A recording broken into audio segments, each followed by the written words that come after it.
오늘의 말씀 창세기 45장 21절에서 28절 말씀입니다.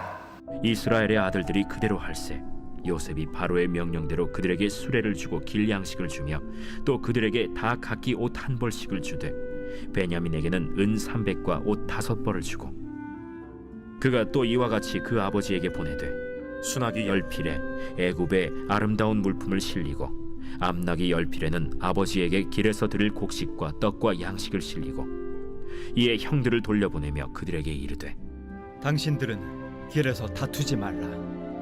그들이 애굽에서 올라와 가나안 땅으로 들어가서 아버지 야곱에게 이르러 알리어 이르되 요셉이 지금까지 살아있어 애굽 땅 총리가 되었도이다. 야곱이 그들의 말을 믿지 못하여 어리둥절하더니 그들이 또 요셉이 자기들에게 부탁한 모든 말로 그에게 말하매 그들의 아버지 야곱은 요셉이 자기를 태우려고 보낸 수레를 보고서야 기운이 소생한지라. 이스라엘이 이르되 조카도다. 내 아들 요셉이 지금까지 살아있으니 내가 죽기 전에 가서 그를 보리라. 지금까지는 요셉과 그의 형제들의 이야기가 주된 무대를 차지하고 있었습니다.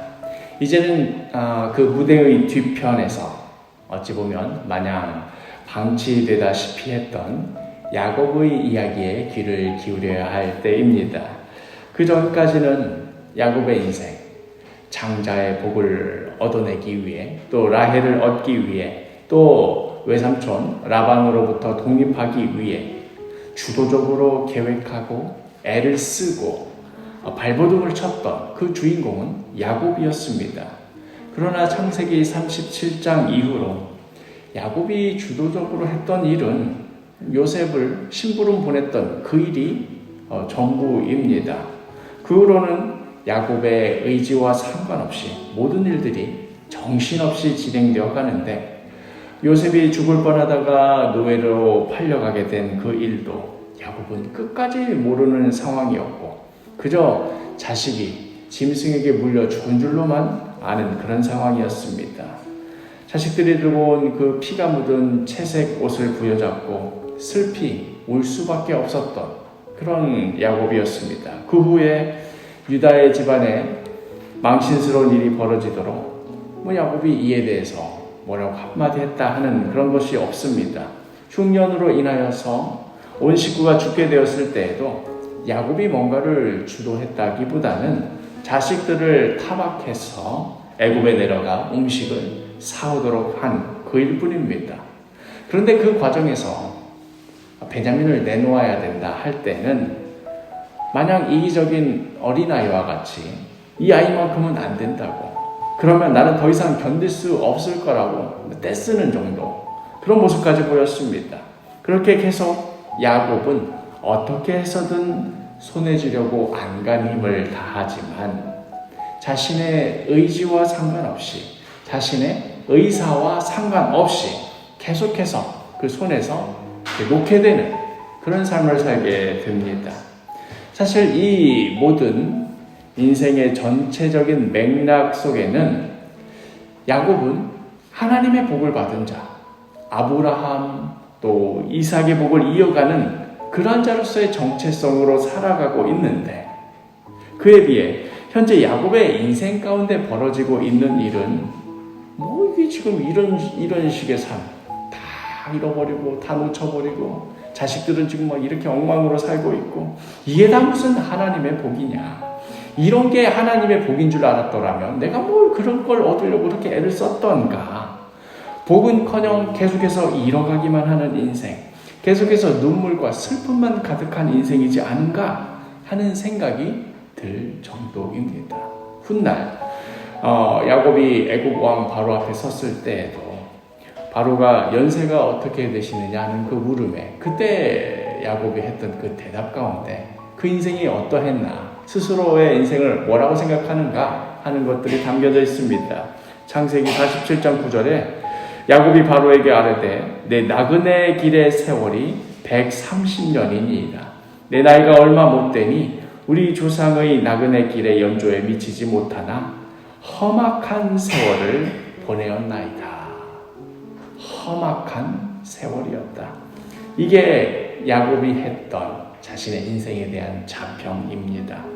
정말로 그러했던, 정말로 험악했던 그의 인생이었습니다. 끝내 버티다 못해, 정말 마지못해서 베냐민을 애굽으로 보내어야 했을 때 했던 말, 내가 이르면 이르리로다. 그리하여 그의 인생에서 그 이름 야곱대로 끝까지 쥐고 놓지 않으려 했던 것들, 그렇게 라헬도 잃고 요셉도 잃고 마지막에는 베냐민까지 잃어버리는, 나락의 지점으로 떨어져서 내몰려 있던 상황이 바로 이 모든 이야기 뒤편에, 그 무대 뒤편에 조용히 침묵하고 있던 야곱의 인생 이야기였습니다. 그런데 하나님의 때가 되자 하나님께서 그 모든 것 어떻게 갚아주십니까? 이르면 이르리로다 하고 그 쥐던 손을 풀었을 때 하나님의 때가 되자 하나님께서 어떻게 채워주십니까? 오늘 본문 25절 26절, 그들이 애굽에서 올라와 가나안 땅으로 들어가서 아버지 야곱에게 이르러 알려 이르되 요셉이 지금까지 살아있어 애굽 땅 총리가 되었더이다. 야곱이 그들의 말을 믿지 못하여 어리둥절하더니, 잃었던 그 모든 것 하나님께서 다시 그 손에 쥐어주시는데도 이게 뭔지, 이게 지금 무슨 상황인지 쉬 납득할 수가 없어 어리둥절합니다. 자녀들이 계속해서 보여주고 말해주고 또 이야기해 주어야 겨우 납득하고는 28절에 이스라엘이 이르되 조카도다. 내 아들 요셉이 지금까지 살아있으니 내가 죽기 전에 가서 그를 보리라 하니라.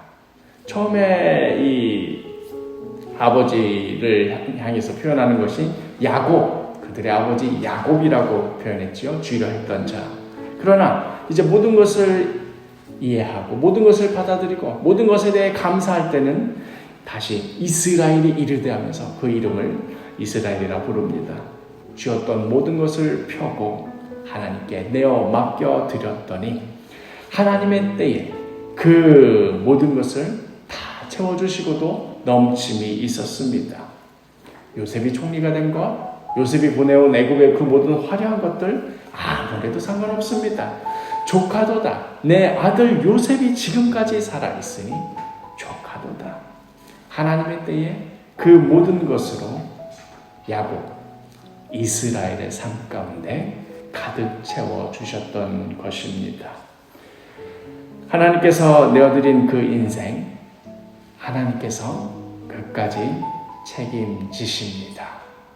때로는 억지로, 때로는 눈물 흘리며 억울한 심정으로 내어드릴지라도, 아니 내어드렸다라기보다는 그냥 억지로 놓쳐지게 되었다 할지라도 하나님의 때에 그 모든 것의 의미를 밝히 보여주시며 우리로 모든 것에 넉넉하여 넘치게 하여 주십니다. 내가 꼭 쥐고 내가 꼭 붙들어야만 채워지는 그런 우리 인생이 아니라 우리 인생의 주관자가 하나님이시기 때문에 그렇습니다. 우리 오늘 하루 오직 우리의 소망이 되시는 하나님 바라보며 주님 내어드리겠습니다. 주님 하나님 앞에 맡겨드리겠습니다. 나의 인생의 주관자 되시는 하나님 바라보며 살아가겠습니다. 그렇게 기도하며 또 그러한 모습으로 살아가는 복된 하루가 되기를 간절히 축복합니다.